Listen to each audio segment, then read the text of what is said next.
ताज्या बातम्यांसाठी महान करेला सबस्क्राइब करा आणि बेल आयकॉनला क्लिक करा। इचलकरंजी शेतमजूर संघटनेच्या वतीने विविध मागण्यांचे निवेदन दिलं प्रांत अधिकाऱ्यांना।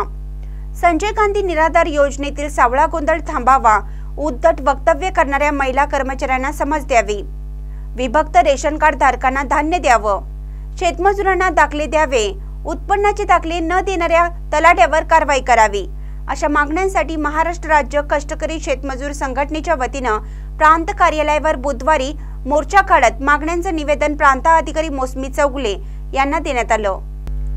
महाराष्ट्र राज्य कष्टकरी शेतमजूर संघटनेच्या वतीने सुरेश सासने यांच्या नेतृत्वाखाली शेतमजूर संजय गांधी निराधार योजनेचे लाभार्थी तसेच 60 वर्षावरील वृद्धापकाळ योजनेचे लाभार्थी यांच्या मागणीसाठी भव्य मोर्चा काढत प्रांत अधिकारी मौसमी चौगुले यांना निवेदन दिलं। यावेळी सरकारच्या विरोधात जोरदार घोषणाबाजी करत जनतेला लाभापासून वंचित ठेवणाऱ्या सरकारच्या विरोधात बोंब मारो आंदोलन केलं। यावेळी प्रांत अधिकारी चौगुले यांच्याशी चर्चा करत संजय गांधी निराधार योजनेच्या कार्यालयातील सावळा गोंधळ थांबवावा, महिला कर्मचाऱ्याकडून लाभार्थ्यांना उद्धट वागणूक दिली जाते त्याचा बंदोबस्त करावा, केडीसी बँकेमध्ये 8 महिन्याचे अनुदान मिळाले असतानाही सर्वात कमी जास्त प्रमाणात अनुदानाचं वाटप झालं आहे याची चौकशी करावी, विभक्त रेशन कार्डवरील लाभार्थ्यांना धान्याचे वितरण वितरित करावे, शेतमजुरांना दाखले देण्यात टाळाटाळ केली जात आहे त्याचप्रमाणे उत्पन्नाचे दाखलेही दिले जात नाहीत, अशा कामचुकार तलाठ्यांच्यावर कायदेशीर कारवाई करावी अशा मागण्या प्रांत अधिकारी यांच्या समोर ठेवण्यात आल्या।